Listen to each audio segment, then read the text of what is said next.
হিল্লা বিবাহ এটি ইসলামের দৃষ্টিতে আদৌ জায়েজ নাই, একেবারেই হারাম, একেবারেই হারাম। তালাকের বিষয়টা, হিল্লা প্রশ্ন আসে তালাকের পরে, তাই না? সেজন্য তালাকের কথাটা আগে বলে নেই। ইসলাম কিন্তু তালাক চায় না। আল্লাহর কাছে সমস্ত বৈধ জিনিসের মধ্যে দুটি বৈধ অত্যন্ত জঘন্য, নিকৃষ্ট। একটি হচ্ছে ভিক্ষাবৃত্তি, আরেকটি হচ্ছে তালাক। আল্লাহ পাক আদৌ পছন্দ করেন না। কিন্তু তারপরেও তালাক প্রথাকে ইসলাম তালাকের প্রভিশন রেখেছে। কারণ হতেই পারে এমন যে স্ত্রী শরীয়তের বিধান মানছে না, চরিত্রহীনা হয়ে পড়েছে। তো এই স্ত্রী নিয়ে ঘর গৃহবাস করা স্বামীর জন্য অত্যন্ত দুঃসাধ্য ব্যাপার। আবার এমনও হতে পারে যে স্বামী নপুংসক হয়েছে, পাগল হয়ে গেছে, জালিম। এই স্বামীর ঘর করা স্ত্রীর জন্য মহা সমস্যা। তো ইসলাম তো সকল সমস্যার সমাধান দিতে এসেছে। সেই জন্য তালাকের একটা প্রভিশন রেখেছে, যাতে করে এই যন্ত্রণা কিয়ামত মৃত্যু পর্যন্ত স্বামী স্ত্রীর ভোগ করা না লাগে। কিন্তু এই তালাকটা কখনোই রাগের মাথায় পানে চুন কম হয়েছে কেন, বেগুন ভর্তায় লবণ বেশি হলো কেন, গোশতের মধ্যে তেল বেশি হলো কেন, ভাত এত নরম হয়েছে কেন, এই সব হাবিজাবি কথাবার্তা দিয়ে কথায় কথায় স্ত্রীকে তালাক দেওয়া যাবে না। তালাক হচ্ছে, দেখা গেল যে স্ত্রী দুশ্চরিত্রা, চরিত্রহীনা, অথবা শরীয়তের বিধান মানে না, তাকে চেষ্টা করা হবে, স্বামী স্ত্রীর মনোমালিন্য হয়েছে, চেষ্টা করা হবে মনোমালিন্যকে দূর করে স্বামী স্ত্রীর ভালো সম্পর্কে স্থাপনের জন্য চেষ্টা করা হবে। সেজন্য কোরআন শরীফ বলেছে যে এই চেষ্টার জন্য উভয় পক্ষের মুরব্বীদেরকে ডেকে সালিশ করো।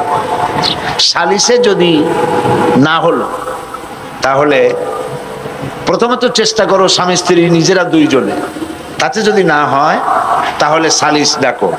সালিশে তো যদি না হয় তাহলে এক তালাক দাও। একসঙ্গে তিন তালাক দিও না, এক তালাক দাও। এক তালাক দিয়ে সময় দাও, বিছানাটা আলাদা করে দাও, একসাথে এক বিছানায় থেকো না।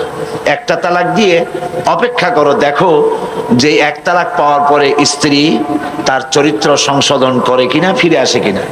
যদি ফিরে আসে তাহলে দ্বিতীয় মাসে তাকে তুমি তোমার কাছে ফিরিয়ে নিতে পারো। এ হলো আল্লাহর বিধান। এ বিধান কার? আল্লাহর বিধান। কোরআন শরীফে আল্লাহ পরিষ্কার বলেছেন, দ্বিতীয় মাসে তারে ফিরায় নাও।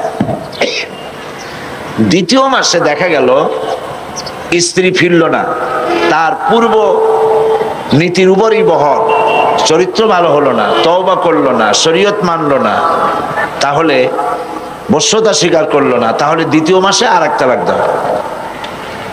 বিছানা ওইভাবে আলাদাই থাকুক।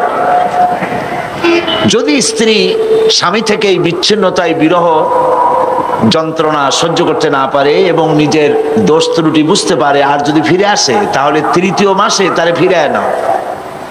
দেখছেন আল্লাহর বিধান, ফিরায় নাও। কিন্তু দেখা গেল তৃতীয় মাসেও ফিরল না, তখন তাকে গ্রেট ডেঞ্জার সিগন্যাল নাম্বার 10 দিয়ে দাও। 1 2 3, এরপর তো আর কিছু থাকে না। তৃতীয় মাসেও যখন ফিরল না, তখন 3 তালাক বায়না করে তাকে ব্যাক করায় দাও, বাস শেষ হয়ে গেল। এরপরে আল্লাহ পাক বলছেন, এই স্ত্রী আর কোনোদিন তুমি গ্রহণ করতে পারবা না, তোমার জন্য চিরকালের জন্য এই স্ত্রী হারাম হয়ে গেল।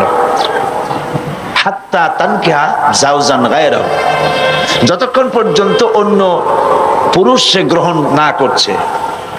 এইখানে গ্রামের মাতব্বর সর্দারেরা, মেম্বার চেয়ারম্যানেরা এই আয়াতের এই একটু সুযোগ পাইল যে আর একটা পুরুষের কাছ থেকে ঘুরে আসলে তবে তো প্রথম স্বামী পাইতে পারে। সেই জন্য তারা হিল্লার ব্যবস্থা করলো। সেই হিল্লাটা কি? সেই হিল্লা হলো একটা পুরুষের সঙ্গে কন্ট্যাক্ট করা হলো, চুক্তি, যে তুমি এই মেয়ে লোকটাকে বিয়ে করবা, কিন্তু সাবধান, তাকে টাচ করতে পারবে না, অথবা 3 দিন রাখবা, তারপরে তাকে তালাক দিয়ে দিবা। এইভাবে পয়সা দিয়া অথবা ম্যানেজড ওয়েতে বিবাহের ব্যবস্থা করে দিল।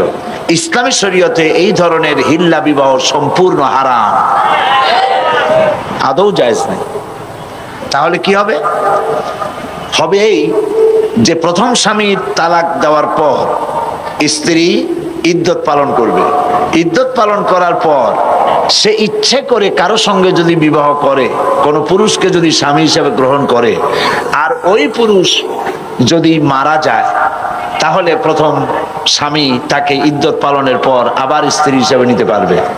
দুই, এ হলো 1 নম্বর সূরত। দ্বিতীয় নম্বর সূরত হচ্ছে এই যে দ্বিতীয় স্বামী বিবাহ করার পর ঘটনা চক্রে যদি দ্বিতীয় স্বামী তাকে তালাক দেয়, কোনো পরিকল্পিত উপায় নয়, চুক্তির ভিত্তিতে নয়, কোনো ঘটনা চক্রে যদি তালাক দেয়, তাহলে প্রথম স্বামী নিতে পারবে। এছাড়া প্রথম স্বামীর কাছে ফেরার বা গ্রহণ করার কোনো সুযোগ নাই। মৃত্যু পর্যন্ত এই স্বামীর জন্য ওই স্ত্রী হারাম হয়ে গেছে। এই হচ্ছে ইসলামের বিধান। গ্রামের মাতব্বর কি বলল, চেয়ারম্যান কি বলল, এইটা ফতোয়া নয়, এইটা ফতোয়ার বিষয় নয়।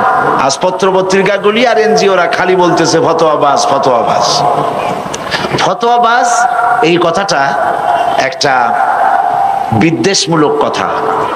যেমন হামলাবাজ, মামলাবাজ, দুর্নীতিবাজ, এইগুলি যেমন শব্দ, ফতোয়ার সামনে তেমন কোনো বাজ শব্দ বসানো যায় না। যারা ফতোয়াবাজ বলে ওরা নিশ্চয়ই মতলববাজ। এটা মতলব করে, দুর্বিসন্ধি করে ফতোয়ার মতো এত বড় গুরুত্বপূর্ণ বিষয়কে নিন্দনীয় করার জন্য এই ব্যবস্থা তারা গ্রহণ করেছে। নবী করিম সাল্লাল্লাহু আলাইহি সাল্লামের কাছে কোরআন নাজিল হচ্ছে, কে এনে দিচ্ছে? আল্লাহ তাআলা দুনিয়ার মানুষকে হেদায়েত দিবেন, সেজন্য নবী দরকার আর হেদায়েত পাঠানো দরকার। আল্লাহ তাআলা কোনো মানুষের সাথে সরাসরি কথা বলেন না, সরাসরি কথা বলেন না, সামনে এসে কথা বলেন না। যদি কারোর সঙ্গে কথা বলতে চান মিওয়ারাই হিজাব, পর্দার আড়াল থেকে কথা বলেন, অথবা তার মনের মধ্যে আল্লাহ তাআলা ইলকা করে দেন। আমি গত 2 সপ্তাহ আগে কায়রো সফর করে এসেছি, মিশর। আল্লাহ তাআলার কাছে আমার খুব আশা ছিল। দুনিয়ার 4টি মহাদেশের প্রায় অর্ধশত দেশ ভ্রমণ করেছি, কিন্তু মিশর আমার দেখা হয়নি। মুসা আলাইহিস সালামের দেশ, ফেরাউনের দেশ, ইউসুফ আলাইহিস সালামের দেশ, সালেহ আলাইহিস সালামের দেশ, ইব্রাহিম আলাইহিস সালামের শ্বশুর বাড়ি। তা আল্লাহ তাআলা সেই জায়গা দেখার তৌফিক দিলেন। গেলাম সেই জায়গায়, কায়রো থেকে প্রায় 600 কিলোমিটার দূরে তুরে সায়না, যেখানে আল্লাহ মুসা আলাইহিস সালামের সাথে কথা বলেছিলেন। আমার জীবন ধন্য। আল্লাহ তাআলা সেই জায়গাটাও দেখালেন যেখানে আল্লাহ মুসা আলাইহিস সালামের সঙ্গে কথা বলেছেন। তো আল্লাহ তাআলা সরাসরি কথা বলেন, কিন্তু দেখা যায় না তাকে।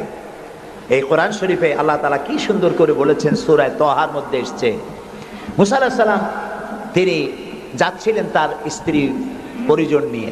স্ত্রী ছিলেন গর্ভবতী, আসন্ন প্রসবা, ডেলিভারি হবে, প্রচন্ড ঠান্ডা ছিল, এখন আগুনের প্রয়োজন। তিনি দূরে দেখতে পেলেন একটা গাছের উপরে যেন আগুন দেখা যায়। তিনি ছুটলেন সেই আগুনের পানে এবং বললেন, ফাকালা লি আহলিহিম কুসু ইন্নী আনাস্তু নারান লাআল্লি আতিকুম মিনহা বিকাবাসিন আও আজিদু আলান নারি হুদা। তোমরা এখানে অপেক্ষা করো, আমি তো এই আগুনের মতো কি একটা দেখতেছি, আমি ওখানে যাই, হয়তো আগুন আনতে পারবো, অথবা কোনো একটা রাস্তা একটা কিছু পেয়ে যাব। ফালাম্মা আতাহা নুদিয়া ইয়া মূসা ইন্নী আনা রাব্বুক ফাখলা নালাইক ইন্নাকা বিল ওয়াদিল মুকাদ্দাসি তুয়া। ও মূসা, যেটারে আগুন মনে করছো, এটা আগুন না, এটা আমি তোমার রব। ফাখলা নালাইক, জুতা খোলো, ইন্নাকা বিল ওয়াদিল মুকাদ্দাসি তুয়া, এটা হলো পবিত্র উপত্যকা। আমি যখন সেই পবিত্র উপত্যকায় গেছি, এদিকে তুরে সায়না, এদিকে আরেকটা পাহাড়, মাঝখানে 2 পাহাড়ের মাঝখানের সমতল ভূমিকে উপত্যকা বলা হয়। আমার এই আয়াত মনে পড়লো, সাথে সাথে জুতা খুলে ফেলে দিলাম। মুসা আলাইহিস সালামকে আল্লাহ বলেছেন, ফাখলা নালাইক, জুতা খোলো। আমি আমার সাথীরা জুতা খুলে এগিয়ে গেলাম। আমার এক সাথী ছিলেন চট্টগ্রাম ইন্টারন্যাশনাল ইসলামিক ইউনিভার্সিটির পৌরাণিক সায়েন্সের চেয়ারম্যান অধ্যাপক গিয়াসউদ্দিন তালুকদার, তাকে আজান দিতে বললাম, তিনি আজান দিলেন।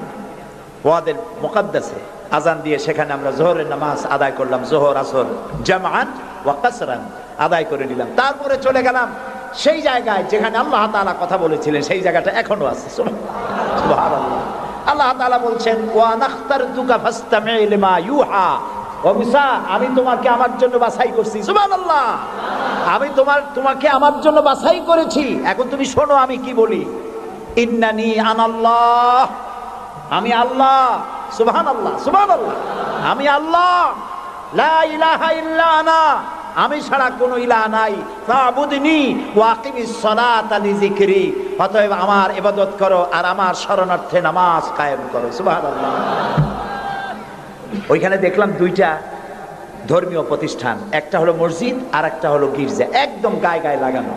দুনিয়ার ইহুদি খ্রিস্টান আর মুসলমানেরা এক জায়গায় নামাজ পড়তেছে আর যার যার মতো ইবাদত করতেছে, কোনো ঝগড়া নাই। ইহুদিরাও যাচ্ছে আর খ্রিস্টানেরও যাচ্ছে, মুসলমানেরও যাচ্ছে।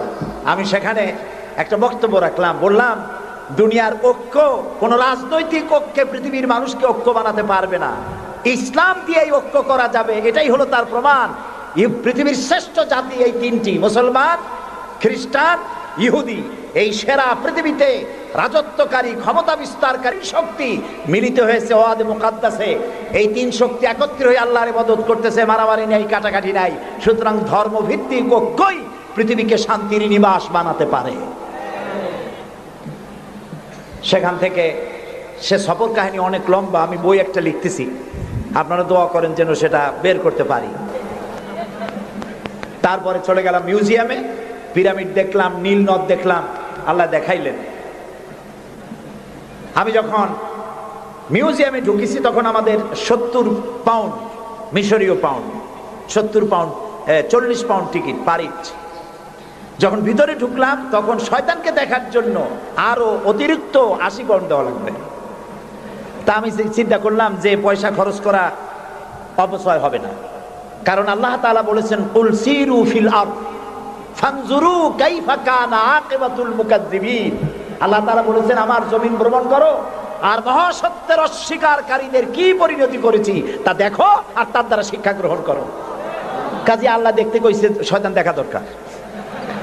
ভিতরে ঢুকে দেখলাম গ্লাসের বক্স, সেখানে মিস্টার ফিরাউন চিতই শুয়ে আছে। হায় আল্লাহ, আল্লাহ শুটকি বানাই থুইছে, কাপড় দিয়ে জড়ানো, পাও দুইটা বাইর করা, হাত দুইটা বাইর করা, ঘাটটা এত বড় লম্বা, এরকম চিকুন, কল্লাটা আছে, একটা দাঁত আছে মুখে, হাতে পায়ে কিছু নখও আছে, মাথায় কিছু চুলও আছে। হাজার হাজার বছর আগের লাশ। মুসা আলাইহিস সালামকে যখন তাড়ায় নিয়ে গেল লোহিত সাগরের কিনারায় মুসা আলাইহিস সালাম বসেছিলেন তার উম্মতদের নিয়ে। ফেরাউন 3 দিক থেকে আক্রমণ করলো। এই কোরআন বর্ণনা, এটা কি কোরআন? আল্লাহ তাআলা বলছেন, ও নবী, তুমি তো তখন সেখানে উপস্থিত ছিলে না যখন ফেরাউন তার দলবল নিয়ে মুসা আলাইহিস সালামকে তাড়া করেছিল সেই তুরে সায়নায়, তুমি উপস্থিত ছিলে না। আমি ওহী দিয়া, কোরআন দিয়া তোমাকে ইতিহাস জানাইছি। সুবহানাল্লাহ। সেই লোহিত সাগরের পারে গেলাম যেখানে তাকে ঘিরে ফেলানো হয়েছিল। মুসা আলাইহিস সালাম এবং তার সাথীরা বললেন, ইয়া মুসা ইন্না লামুদরাকুন, হে মুসা, আমরা তো পাকড়াও হয়ে গেলাম, সারাশি আক্রমণ করা হয়েছে, আমাদেরকে পালাবার কোনো জায়গা নাই। মুসা আলাইহিস সালাম আল্লাহর পয়গম্বর। কার নবী? আল্লাহর পয়গম্বর। মুসা আলাইহিস সালাম বললেন, কাল্লা রব্বি সায়াহদিন, ভয় পাইও না, অবশ্যই আল্লাহ তাআলা আমাদেরকে পথ বের করে দেবেন। তিন দিকে কি শত্রু, তিন দিকে কি, আর একদিকে কি নদী না সাগর। আপনারা মনে করছেন নীল দরিয়া পার হয়েছে বুঝি মুসার তাড়া খায়া? সাগর, লোহিত সাগর, রেড সি, তিন দিকে শত্রু, একদিকে সাগর, পালাবার রাস্তা আছে? আল্লাহর পয়গম্বর বলছেন কোনো ভয় নাই, অবশ্যই রব্বি সায়াহদিন, অবশ্যই আল্লাহ আমাদের পথ বের করে দেবেন। আল্লাহ তাআলা খুশি হয়ে গেলেন। সুবহানাল্লাহ। আল্লাহ এটাই চান, আল্লাহ এটাই চান। বাপে করে কি, বাপে মায় ছোট্ট বাচ্চা দাঁড়ায় তো পড়ে যায়, ওঠে তো পড়ে, এই রকমের অবস্থায় টেবিলের পাশে খাড়া করে দেয়, দূরের থেকে হাত পাতে। বাপের ইচ্ছা কি যে লাভ দুক আর দাঁত ভাঙুক? না, ওর সাহস দেওয়ার জন্য, ওর সাহস হোক সেই জন্য টেবিলের কোণায় দাঁড় করে দূরের থেকে হাত পাতে। যেটা সাহসী সে চাম করে পড়ে বাপের কোলে। আল্লাহ তাআলা বিপদের প্রান্তে দাঁড় করিয়েছেন, বিপদের বর্ডারে দাঁড় করাইয়া সাহস পরীক্ষা করছেন। সুবহানাল্লাহ। মুসা আলাইহিস সালাম সাহসের পরীক্ষায় পাশ করেছেন। আল্লাহ তাআলা হুকুম করলেন, তোমার আসা দিয়ে বাড়ি মারো, আঘাত দাও। আল্লাহ তাআলা সমুদ্রকে ভাগ করে দিলেন। সুবহানাল্লাহ। সমুদ্র ভাগ হয়ে গেল। এগুলি গল্প কি? কোরআন। কোরআন। সাগর ফেটে গেল। মুসা আলাইহিস সালাম আর তার দলবল নিয়ে সাগরের মাঝখানে চলে গেছেন। ফেরাউন তার দলবল নিয়ে এসে দেখে, বাহ, এ তো ভালোই, রয়্যাল রোড। ও মনে করছে ওর বাজানের তৈরি করা রাস্তা। ওর সমস্ত সেনাবাহিনী নিয়ে নেমে পড়েছে। যেই না সাগরের মাঝখানে আসছে, মুসা আলাইহিস সালাম তার দলবল নিয়ে ওপার চলে গেছেন। আল্লাহ হুকুম করলেন, যিনি হুকুম করেছিলেন সাগর ফেটে যা, মুসার জন্য রাস্তা বানায় দে, সেই আল্লাহ বললেন সাগর রাস্তা বন্ধ করে দে। রাস্তা বন্ধ হয়ে গেল। এখন ফেরাউন আর তার দলবল পানিতে চুপনি খাইতে খাইতে সাথের লোকেরা সব শেষ। এখন ফেরাউন একা সমুদ্রের ঢেউতে ডুবে আর ওঠে। পানি খেতে খেতে পেটটা পুটকা মাছের মতো মোটা হয়ে গেছে। দেখে যে জান আর টেকে না, নাক দিয়েও পানি পড়ে, কান দিয়েও পানি পড়ে। এখন বলছে আমান্তু, না না না না, হাফেজ নাই? হ্যাঁ, আমানাত বিহি বানু ইসরাইল, ঈমান আনলাম সেই আল্লাহর উপরে যে আল্লাহর উপরে ঈমান আনছে বনি ইসরাইলেরা, তার উপর ঈমান আনলাম। আল্লাহ তাআলা বললেন আল আন, এখন ওয়াকাদ আসাইতা কাবলু ওয়া কুনতা মিনাল মুফসিদিন। ও বলল আনা মিনাল মুসলিমিন। আল্লাহ, আমি তো কলেমা পড়লাম আর তো মুসলমান হইলাম, এখনো সুবাও কে? আল্লাহ কয় এখন ওয়াকাদ আসাইতা কাবলু, এর আগে তুমি আমার সাথে বিরোধিতা করেছো, বিদ্রোহ করেছো, আমার মানুষের উপর অত্যাচার করেছো। ওয়া কুনতা মিনাল মুফসিদিন, আর তুমি হচ্ছ সন্ত্রাসীর একজন বড় সন্ত্রাসী, বিপর্যয় সৃষ্টিকারী। শোনো ফেরাউন, আজকে আমি তোমারে শুধু মারবই না, আমি তোমাকে মৃত্যু দেব। আর তোমার আলিয়াউমা নুনাজ্জিকা বিবাদানিক, আমি তোমার শরীরকে হেফাজত করব। তোমার শরীর পানিতে পচবে না, পোকা মাকড়ে, জলচর প্রাণী, স্থলচর প্রাণী কেউ খাবে না, মাটিতেও তুই পচবি না, তোরে শুটকি বানায় রাখবো কিয়ামত পর্যন্ত। সেই আল্লাহ আছে না নাই? আছে না নাই? ওই আল্লাহ তাআলা বুশেরে শুটকি বানাইতে পারবে না? সুবহানাল্লাহ বলো। আল্লাহর সাথে যারা নাফরমানি করবে, আর এই নাফরমানদেরকে যারা কলম দিয়া লিখে, বক্তৃতা করে, রাজনীতি দিয়া যারা আল্লাহর নাফরমানদেরকে সাহায্য করবে, নমরুদের মতো, ফেরাউনের মতো আল্লাহ চুমাইয়া দুনিয়া থেকে জুতা মেরে বিদায় করে দেবেন। আল্লাহ রাব্বুল আলামিন বলেন ওয়ালাকাদ ইয়াসসারনাল কুরআনা লিযিকরি ফাহাল মিন মুদ্দাকির। আল্লাহ তাআলা বলেন কোরআনকে মুখস্থ করার জন্য আমি বান্দার কাছে, মানুষের কাছে বোঝার জন্য আর মুখস্থ করার জন্য আমি আল্লাহ সহজ করে দিয়েছি। আল্লাহ যদি সহজ না করতেন, এই কোরআন আমরা মুখস্থ করতে পারতাম না। নবী করিম সাল্লাল্লাহু আলাইহি ওয়াসাল্লাম এই কোরআন দিয়ে মদিনায় ইসলামী রাষ্ট্র কায়েম করলেন। সুবহানাল্লাহ বলেন। আমি কোরআন শরীফ তাবিজ লেখার জন্য আসে নাই। যারা তাবিজ লেখেন, আমি বিনয়ের সাথে তাদেরকে এই কথাটা বলবো, আপনারা কোরআন দিয়া তাবিজ লিখা ইসলামের কোনো উপকার করেন নাই, ক্ষতি করছেন। আমি একটু ব্যাখ্যা দিয়ে বলি, তাহলে বুঝতে সুবিধা হবে। তাবিজ দিয়া লেখা কি ক্ষতিটা করলেন? ক্ষতি করছেন এই, সাধারণ মুসলমানেরা আপনাদের কাছে, হুজুরদের কাছে মামলা মোকদ্দমার বিষয় জানার জন্য আসে না। সংঘর্ষ বেঁধেছে, মীমাংসা হবে কেমনে, এজন্য আসে না। স্কুল, কলেজ, মাদ্রাসা অথবা অন্য কিছু তৈরি করবে ইত্যাদির জন্য আপনার কাছে জানতে আসে না। আপনার কাছে আসে, ছেলে বিয়ে করছে, বহুত দিন হয়েছে, বাচ্চা হয় না, তারপরে পেট্রোল শোক হয়েছে, মাথায় যন্ত্রণা, গরু হারায় গেছে, খুঁজে পাওয়া যায় না, বউরে জেনে ধরছে, মেয়েকে ভূতে ধরছে। এই সব কালো জিরে পড়া, তেল পড়া, পানি পড়া, আর কালো সুতোয় গিরে দেওয়া, এই সব কাজেই আপনার কাছে আসতেছে। কেন? আপনি বুঝাইছেন যে এখানে আসলে তাবিজ দেওয়া যায়, ঝাড়ফুঁক করা যায়, দোয়া দুরূদ করা যায়, সেই জন্য বড় কাজ থইয়া এই কাজে আপনার কাছে আসতেছে। অথচ বিশ্বাস করুন, রাসূলুল্লাহ কোরআন দিয়া তাবিজ লেখেন নাই, সাহাবায়ে কেরামও করেন নাই। একজন সাহাবীও তাবিজ লিখেছেন এর দলিল যদি কারো জানা থাকে মেহেরবানি করে আমাকে জানাবেন, আমি আপনার কাছে শিখব। ঝাড়ফুঁক করেছেন রাসূলুল্লাহ নিজেও, ঝাড়ফুঁক করেছেন সাহাবায়ে কেরাম, কিন্তু তাবিজ লেখেন নাই।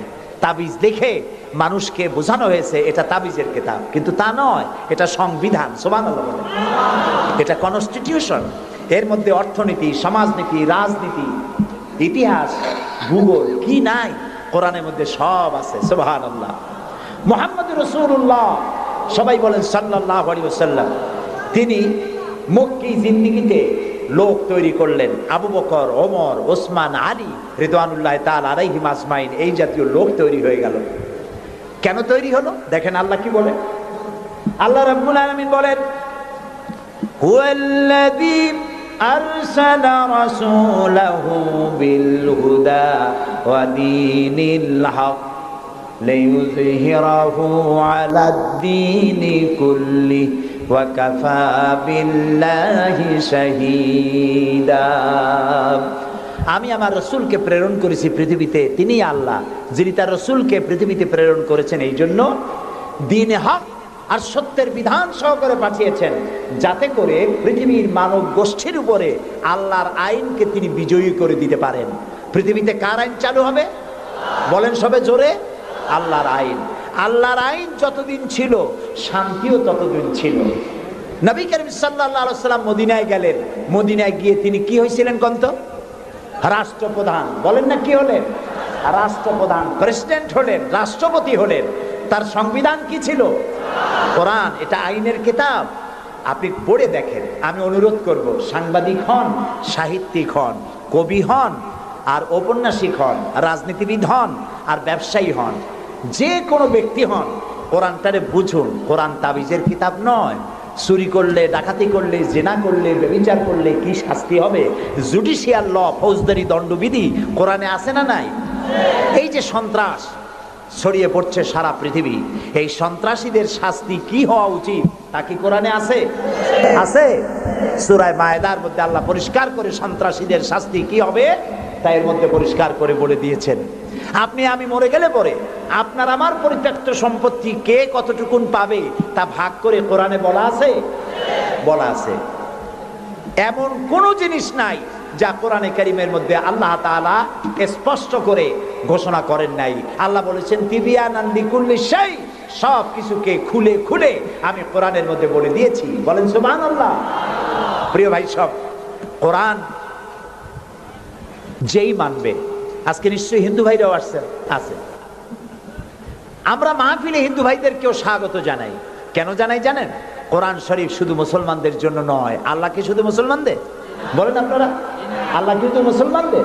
আল্লাহ হচ্ছেন রব্বুল আলামিন, সকলের আল্লাহ। তো যিনি সকলের আল্লাহ, তার কোরআন হবে কি শুধু মুসলমানদের? কোরআন শরীফের শুরুতেই এর মাঝে আল্লাহ বলে দিয়েছেন হুদাল্লিন নাস, হুদাল্লিন নাস, হাদা বায়ানুল লিন্নাস। এটা গোটা বিশ্বের সমগ্র মানব মণ্ডলীর জন্য হেদায়েতের গ্রন্থ কোরআন। এই জন্য আমি যখন ইউরোপ আমেরিকায় যখন বক্তৃতা করি, তখন ইউরোপ আমেরিকায় বক্তব্য শোনার জন্য মাল্টি ন্যাশনাল পিপল আমার সামনে থাকে। খ্রিস্টান থাকে, ইহুদি থাকে, মুসলমান থাকে, হিন্দু থাকে। আমি আমার আলোচনায় বলি, আপনাদের মুসলমান হওয়ার দরকার নাই, কারণ আমার যে মুসলমান আছে তাই আমি সামলাইতে পারতেছি না। মুসলমান হওয়ার দরকার নেই, শুধুমাত্র কোরআনের বিধান মানেন, কোরআনের আইনটা যদি মানেন আপনারা শান্তি পাবেন। মুসলমান হওয়ার দরকার নাই, কোরআনের আইন মানেন, শান্তি পাবেন। কয় কিরকম? আমি বলি দেখেন, সুদ, সুদ হালাল না হারাম? এই সুদ দিয়ে মানুষ শোষিত হয় না উপকৃত হয়? শোষিত হয়। কারা শোষিত হয়? গরিবরা। কারা শোষিত হয়? গরিবেরা। দেখেন আল্লাহ যা বানায় শয়তান তার উল্টো একটা বানায়। আল্লাহ বানিয়েছেন জাকাত ভিত্তিক অর্থ ব্যবস্থা। জাকাত হলো ধনীদের কাছ থেকে নাও, গরিবদের দাও। আর সুদ হলো এর উল্টা, গরিবদের কাছ থেকে নাও, ধনীদের দাও। এটা হলো শয়তানের বানানো। এখন ব্যাংকের থেকে সুদ নেয় গরিবেরা, নিয়ে সার কিনলো, বীজ কিনলো, হালের বলদ কিনলো, জমিন চাষ করলো, ফসল বুনলো, কিন্তু অনাবৃষ্টি অতিবৃষ্টির কারণে ফসল হলো না। ব্যাংকের সুদ মাফ হবে? হবে না। সুদ চাপ সৃষ্টি করা হবে দেওয়ার জন্য। যদি না দেয় তাহলে বাকি হালের বলদ বেচা লাগবে, বইয়ের সোনার শেষ চুরি গাছা, ভিটে বাড়ি বিক্রি করে ব্যাংকের সুদ পরিশোধ করতে হবে। ব্যাংকে টাকা রাখছিল কারা? বোঝেন না কেন? কারা রাখছিল? তাদের টাকা আরো বাড়লো, আর গরিবের টাকা যা ছিল তাও শেষ হয়ে গেল। এখন দেখেন আল্লাহ কি বলেন। আল্লাহ রাব্বুল আলামিন বলেন ওয়াহাল্লাল্লাহুল বাইআ ওয়া হাররামার রিবা। আল্লাহ তাআলা বলেন আমি সুদকে হারাম করেছি আর ব্যবসাকে করেছি হালাল। সুদ হারাম, কত বড় হারাম! রাসূলুল্লাহ বলেছেন সুদের মধ্যে ৭০টি গুনাহ, তার ৬০ গুনাহ হলো নিজের গর্ভধারিণী মাকে বিবাহ করা। নাউযুবিল্লাহ। ঘৃণার সাথে বলেন নাউযুবিল্লাহ। কথা বুঝতে পেরেছেন? আমাদের দেশে ইসলামের শাসন না থাকার কারণে আমাদের দেশের সেনাবাহিনী, বিডিআর, পুলিশ, আনসার তাদেরকে হাফ প্যান্ট পরায়া পিটি করানো হয়। এটি জায়েজ নাই। এটা ব্রিটিশের আইনকে ফলো করা হয়, আল্লাহর আইন ফলো করা হয় না। আল্লাহর বিধান হচ্ছে পুরুষের সতর হচ্ছে নাভি থেকে হাঁটু পর্যন্ত ঢেকে রাখতে হবে। হাঁটুর উপরে প্যান্ট পরে বালেক পুরুষের জন্য এটা জায়েজ নাই, সম্পূর্ণ হারাম। আর নারীর সতর হচ্ছে পায়ের পাতা থেকে শুরু করে মাথার চুলের গোড়া পর্যন্ত, মাথার চুল পর্যন্ত সবটা সতর। পুরুষের নাভি থেকে হাঁটু আর নারীর সবটা সতর। নারীর মাথার চুল পরপুরুষকে দেখাবার বিষয় নয়। কোরআন শরীফে আল্লাহ পাক বলেছেন নারী, বয়সপ্রাপ্তা নারী এমন একটা চাদর পরবে যে চাদরটা পরলে পরে তার মাথা, তার গলা, তার বুকটা সম্পূর্ণভাবে ঢেকে যায়। এ ধরনের একটি চাদর পরা আল্লাহ পাক ফরজ করে দিয়েছেন। সুতরাং মাথার চুল ঢেকে রাখতে হবে, গলাটা ঢাকতে হবে, বুকটা ঢাকতে হবে।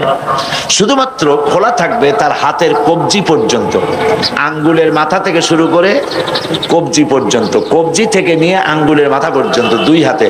আর পায়ের গিরা থেকে নিয়ে পায়ের পাতা এটুকুন খোলা থাকতে পারে, বাকি সবটাই হচ্ছে পরপুরুষের কাছে প্রদর্শন করা সম্পূর্ণ নাজায়েজ, এগুলি প্রকাশ করা যাবে না। দ্বিতীয় প্রশ্ন করেছেন তিনি, মুখমণ্ডল ঢাকা কি পর্দার অন্তর্ভুক্ত? দেবর, ভাসুর এবং চাচাতো, মামাতো, খালাতো ভাইদের সাথে পর্দা করার ধরন কিরূপ হবে দয়া করে বলুন। মুখমণ্ডল ঢাকার ব্যাপারে আপনাদের সকলের জানা দরকার। মুখমণ্ডল অনেকে ঢাকেন না পরপুরুষের সামনে, আমি এর যুক্তি খুঁজে পাই না। যারা যে সমস্ত মহিলারা মুখ ঢাকতে চান না বা মুখমণ্ডল ঢাকেন না, তাদের দলিল কি? কোরআন শরীফে, হাদিস শরীফের, কোরআনের একটি আয়াত বা একটি শব্দ, হাদিসের একটি বাক্য এমন কি পাওয়া যাবে যার দ্বারা প্রমাণিত হয় যে মেয়ে লোকরা তারা তাদের মুখ খোলা রাখতে পারবে পরপুরুষের সামনে? আমি তো পাইনি।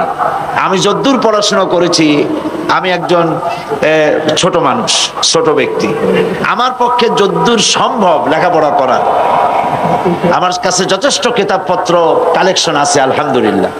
তো আমি যদ্দূর পড়াশোনা করেছি, আমি এরকম একটি হাদিস, এরকম কোরআনের একটি আয়াত কোথাও পাই নাই যার দ্বারা নারী তার চেহারাকে পরপুরুষের সামনে খুলে রাখতে পারে, এমন কোন আয়াত বা হাদিস আমার সামনে পড়ে নাই।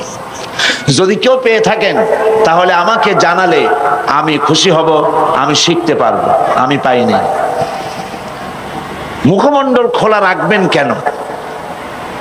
আমার প্রশ্ন, মানুষের শরীরের কোন অংশ, পুরুষ হোক আর নারী হোক, তার শরীরের কোন অংশ সব থেকে বেশি আকর্ষণীয়? বলেন বলেন। মুখ, তার চেহারা, তার মুখমণ্ডল, তার চেহারা দেখে, তার অ্যাপিয়ারেন্স, তার চেহারা দেখে, একজন আরেকজনের মুখমণ্ডল চেহারা দেখেই, চেহারাই হচ্ছে গোটা বডির মধ্যে সৌন্দর্যের কেন্দ্র, সৌন্দর্যের সেন্টার তার চেহারা। আল্লাহই বানিয়েছেন। তো আপনার শরীরের যে অংশটা সব থেকে বেশি আকর্ষণীয়, সেই চেহারাটাই যদি খোলা রাখলেন, তাহলে গোটা শরীরটা ঢেকে রেখে তাতে ফায়দা কতটুকুন হলো? এই জন্য চেহারাটাকে ঢেকে রাখতে হবে, এটাই নিয়ম। কত সুন্দর বোরখা বেরিয়েছে আজকাল। বোরখা এখন একটা ফ্যাশন, ঠিক না? তবে আবার এরকম বোরখা পরা উচিত না যেই শরীরের আকর্ষণ ঢাকার জন্য আপনি বোরখা পরলেন, সেই বোরখার আকর্ষণে আবার লোকেরা আপনার দিকে সবসময় তাকায় না থাকে। কথা ঠিক কিনা? এ ধরনের অনেক বোরখা তৈরি হয়েছে যে দারুণ ফ্যাশন ট্যাশন দিয়ে তৈরি হয়েছে। সৌদি আরবে এই ফ্যাশনওয়ালা বোরখা, এবার আমি হজের মৌসুমে মক্কা শরীফে ছিলাম, শুনে এলাম দোকানদারেরা আমাকে বললেন যে ফ্যাশনওয়ালা বোরখা গভর্নমেন্ট বন্ধ করে দেওয়ার জন্য সিদ্ধান্ত নিয়েছে, যে এত ফ্যাশন বোরখাই করতে পারবে না। তো চেহারাটা ঢেকে রাখতে হবে, আর হিজাব এবং নেকাব পড়তে হবে। নাকের উপর দিয়ে সুন্দর করে রুমাল দিয়ে বাঁধবে, আর ভুরুর উপর দিয়ে চোখ দুটো খোলা থাকবে, ব্যাস আপনার বোরখা পরা হয়ে গেল, হিজাব পরা হলো। এর দ্বারা আপনি নিরাপত্তা লাভ করতে পারবেন। আর চেহারা যদি খোলাই থাকলো, আপনার প্রতি যুবকদের আকর্ষণ বাড়লো, পুরুষদের আকর্ষণ বাড়লো, পথে ঘাটে আপনি বিপদগ্রস্ত হবেন। অবৈধ কারা মাইক বাজায়, কারাই মাইক বাজায়, এত অনুরোধ দিয়ে কাম কি? তো চেহারা দেখে পাগল হলো, তারপরে প্রেম নিবেদন করলো, প্রেমে সে স্বীকৃতি দিল না মেয়েটা, তারপরে অ্যাসিড নিক্ষিপ্ত হওয়ার দুর্ভাগ্য তাকে বরণ করতে হলো। এ সবকিছুই হলো বেপরদার কারণে, ঠিক কিনা বলো? বেপরদার কারণে। আরেকটি প্রশ্ন করেছেন তিনি, আমার শ্বশুর বাড়ির লোকজনের ইসলামী পর্দা প্রথা সম্পর্কে ধারণা না থাকায় আধুনিক জাহিলি চালচলনে অভ্যস্ত। এমত অবস্থায় আমিও সেখানে ঠিকমতো পর্দা করতে পারি না, আমার কি করা উচিত? আপনি আপনার শ্বশুর বাড়ির লোকজনদেরকে পর্দা সম্পর্কে তাদেরকে বুঝান, কোরআন হাদিস দিয়ে বুঝান, এবং আপনি নিজে পর্দা করে চলুন, তাদেরকে বুঝাতে চেষ্টা করুন। এইভাবে আস্তে আস্তে করে বুঝাইয়া তাদেরকে পর্দার ভিতরে আনার জন্য চেষ্টা করুন। আরেকজন প্রশ্ন করেছেন, আপনি একজন আলেম, আপনি কেন ওয়াজ মাহফিলে ওয়াজ নসিহতের ভেতরে রাজনীতির কথা বলেন? ভালো কথাই বলছেন। তো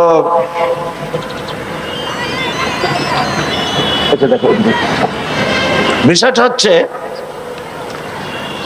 আল্লাহ যদি রাজনীতির কথা না বলতেন, রাসূল করিম সাল্লাল্লাহু আলাইহি সাল্লাম যদি রাজনীতি না করতেন, সাহাবায়ে কেরাম যদি রাজনীতি না করতেন, আমি সাঈদী রাজনীতির কথা বলতাম না।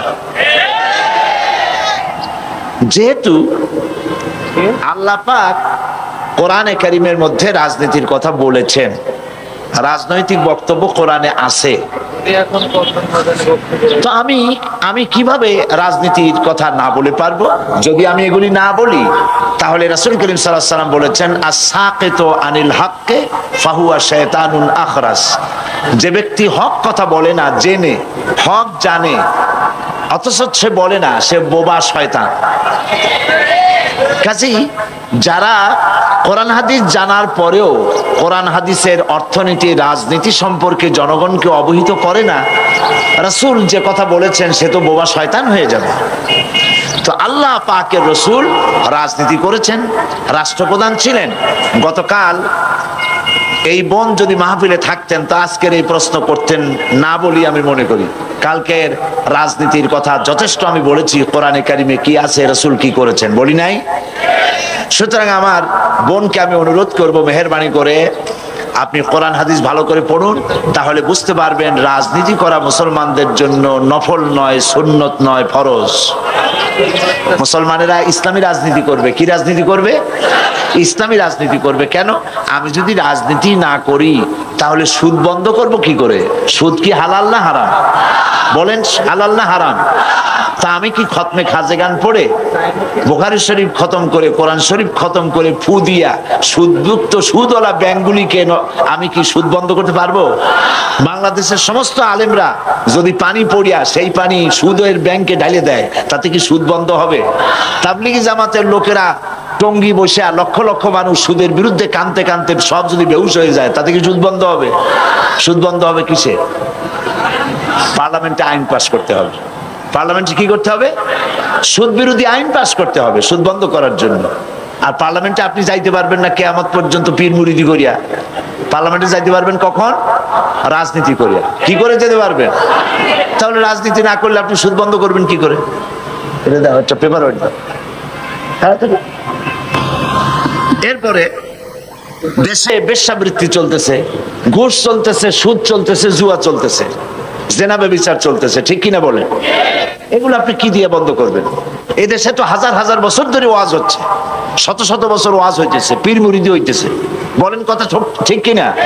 তো এত ওয়াজ, এত পীর মুরিদি, এত তাবলীগ, এত জিকের, এত কিছু, সুদ বন্ধ হয়েছে? বেশ্যাবৃত্তি বন্ধ হয়েছে? জেনা বন্ধ হয়েছে?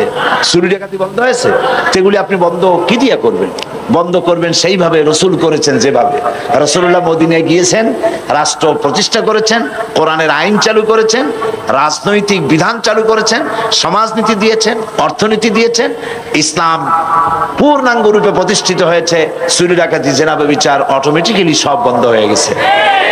কাজী আল্লাহ রসুল যে কারণে রাজনীতি করেছেন, আমিও একই কারণে রাজনীতি করি।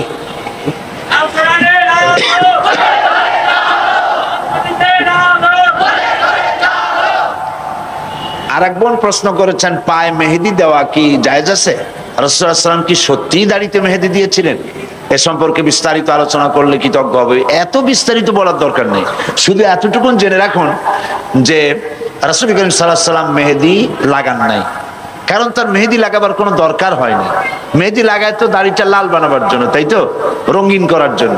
এখন হুজুরের দাড়ি পাকে নাই, চুলি পাকে নাই, ইন্তেকালের আগে মাত্র 17 গাছা চুল দাড়ি পাকছিল, মাত্র 17 গাছা চুল দাড়ি পাকছিল, এই জন্য মেহেদি লাগাবার কোনো দরকার হয়নি।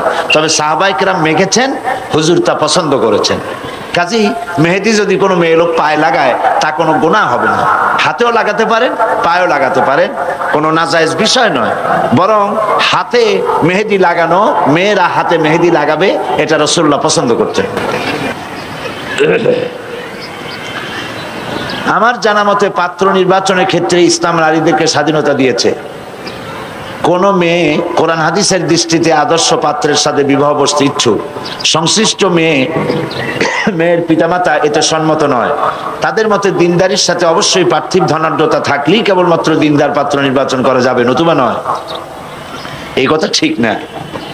পাত্র নির্বাচন করার ব্যাপারে দিনদারিকে প্রাধান্য দিতে হবে।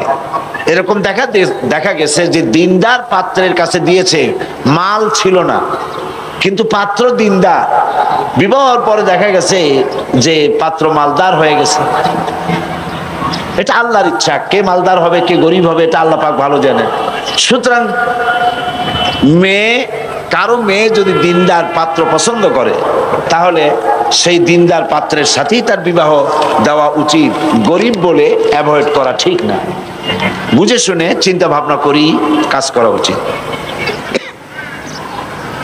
মেয়েদের স্বামী মারা গেলে রঙিন শাড়ি ও গহনা পরতে দেওয়া হয় না, এটা কি কোরআনের বিধান? না, কোরআনের বিধান নয়। শোক যতদিন থাকে, 40 দিন পর্যন্ত শোক পালন করতে হয়।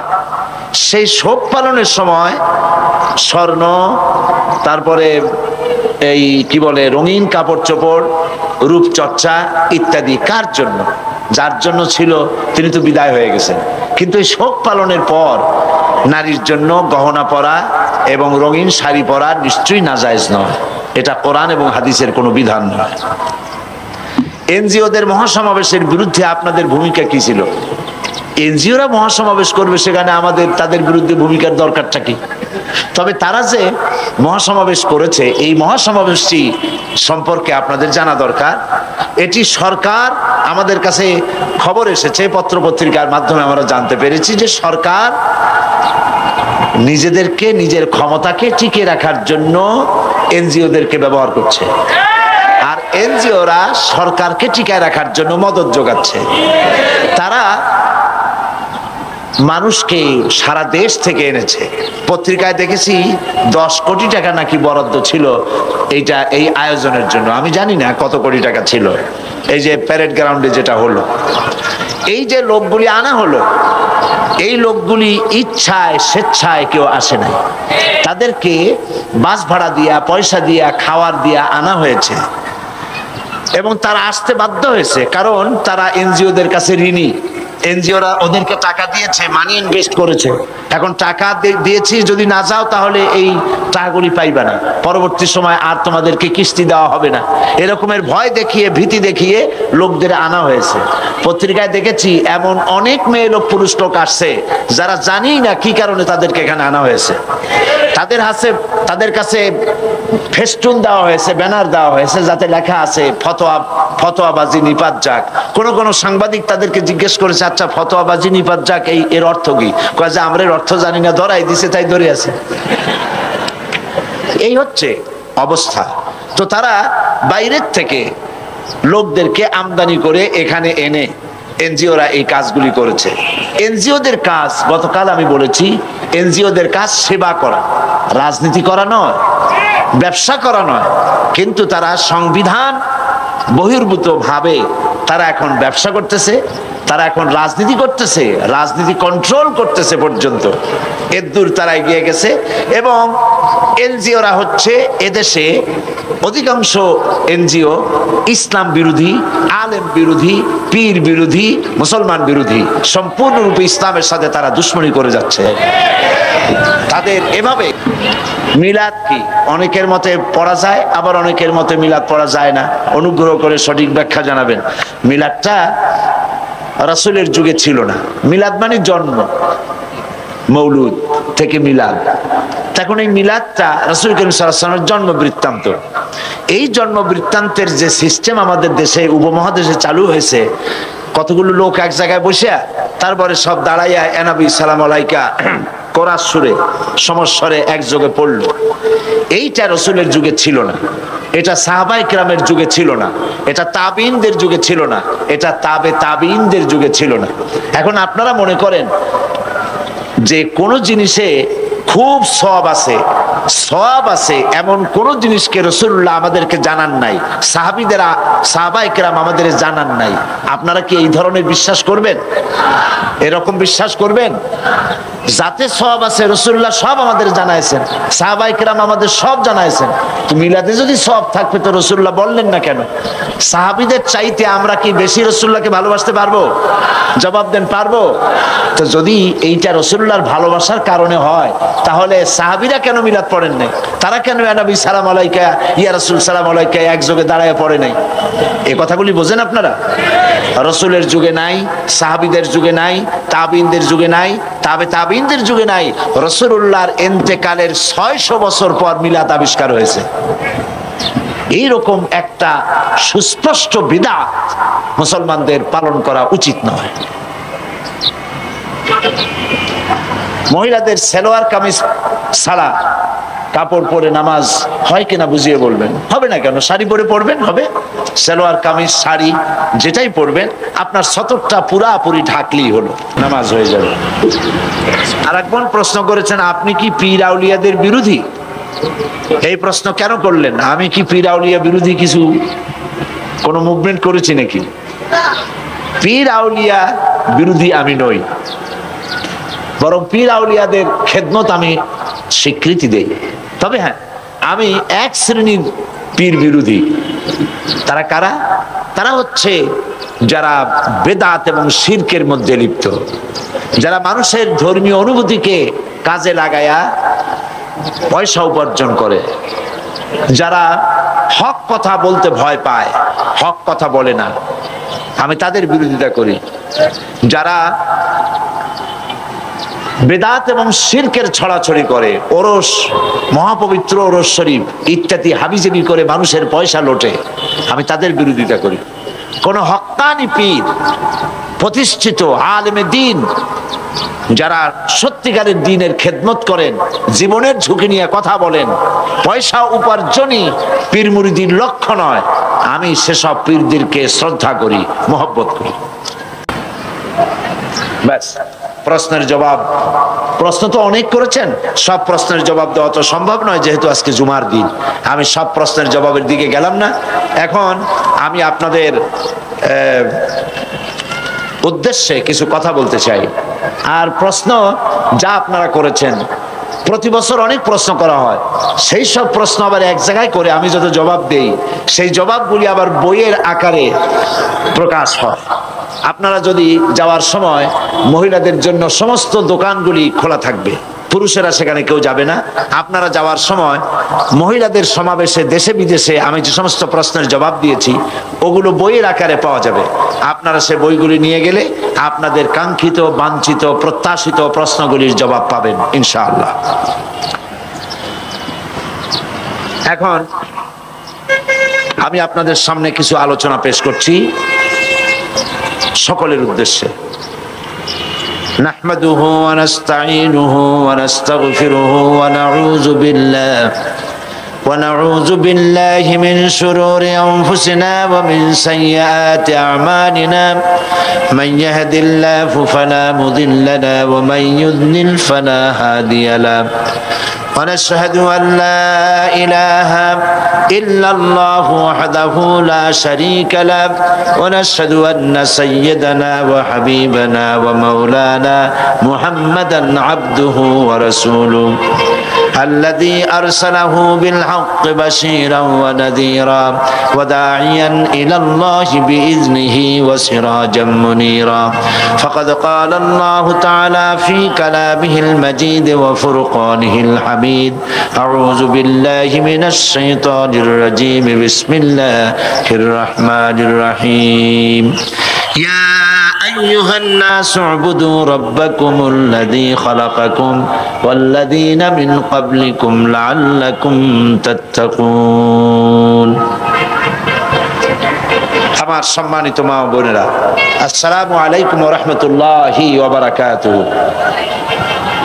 সম্মানিত মা ও বোনেদের উদ্দেশ্যে এতক্ষণ তাদের প্রশ্নের জবাব দিলাম।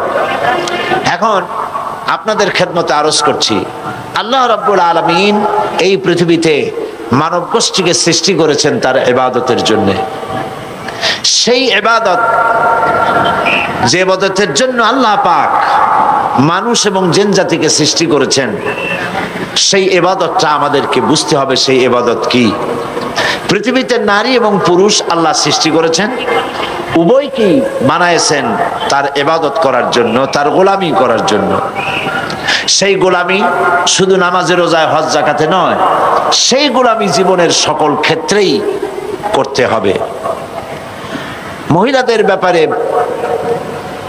আল্লাহ পাক কোরআনে কারিমে বহুত কথা বলেছেন। নারী এবং পুরুষকে ইসলাম সমান অধিকার দিয়েছে। নারীদের তথাকথিত কবি সাহিত্যিকরা চায় পুরুষের বিরুদ্ধে নারীদেরকে খেপিয়ে তোলা, এবং সেজন্য এনজিওরা বিরাট ভূমিকা পালন করতেছে। তারা নারীদের মুখ থেকে স্লোগান তুলাইছে এই কথা বলে, কিসের বর কিসের ঘর, কিসের বর কিসের ঘর, যা খুশি তাই কর। এটা একটা স্লোগান হলো। এরপরে স্লোগান তুলেছে, আমার দেহ আমার সিদ্ধান্ত, দেহ আমার সিদ্ধান্ত আমার। এই স্লোগানগুলি এনজিওদের শিখিয়ে দেওয়া। দেহ আমার সিদ্ধান্ত আমার, এই কথা আপনি বলতে পারেন না, কারণ দেহ আপনার, আপনি দাবি করতে আংশিক হলেও পারেন, কিন্তু এই দেহটা সৃষ্টি করেছেন কে? নাম বলুন, কে করেছেন? এ দেহ তার স্রষ্টা হচ্ছেন আল্লাহ পাক। সুতরাং এই দেহের ব্যাপারে সিদ্ধান্ত নেওয়ার মালিক আপনি নন। এ দেহের ব্যাপারে আপনি কিভাবে চলবেন, দেহের কেমন যত্ন করবেন, কেমন পোশাক পরবেন, সেই সিদ্ধান্ত আপনার হতে পারে না। এই সিদ্ধান্ত নেবেন তিনি, যিনি আপনার এই দেহ সৌষ্ঠব, অঙ্গ সৌষ্ঠব, সৌন্দর্য যিনি দান করেছেন। সিদ্ধান্ত তারটাই গ্রহণ করতে হবে। এখন প্রশ্ন হয়েছে, আপনি সিদ্ধান্ত নেবেন কি এনজিওদের না আল্লাহ? কার সিদ্ধান্ত নেবেন? তো আল্লাহ পাক সিদ্ধান্ত দিয়েছেন নারীদের ব্যাপারে, সিদ্ধান্ত দিয়ে দিয়েছেন তার চলার, তার বলার, তার কাপড় চোপড়ের, তার ওঠা বসার সিদ্ধান্ত। কি ধরনের পোশাক সে পরবে, কোরআন শরীফ তা পরিষ্কার করে বলে দিয়েছে, হাদিস শরীফ তা পরিষ্কার করে বলে দিয়েছে। ইসলামের জন্য যখন রক্তের প্রয়োজন হলো, তখন কোন পুরুষ সেই সৌভাগ্য অর্জন করতে পারেনি। সর্বপ্রথম ইসলামের জন্য যিনি বুকের তাজা রক্ত ঢেলে দিয়েছিলেন, তিনি আপনাদের মতোই একজন নারী, যার নাম হযরতে সুমাইয়া রাদিয়াল্লাহু তাআলা আনহা। কাজে আপনি হীনমন্যতায় কেন ভুগবেন, ইনফ্রারিটি কমপ্লেক্সে কেন ভুগবেন? আপনি তো আল্লাহর সৃষ্টির মধ্যে শ্রেষ্ঠ সৃষ্টি, সুবহানাল্লাহ বিহামদিহি, সৃষ্টির সেরা মানুষ, আপনি তাদেরই একটা অংশ। মেয়েদের মর্যাদা এবং সম্মান ইসলাম সব থেকে বেশি দিয়েছে, তাদের মর্যাদায় কোথাও ঘাটতি করা হয়নি।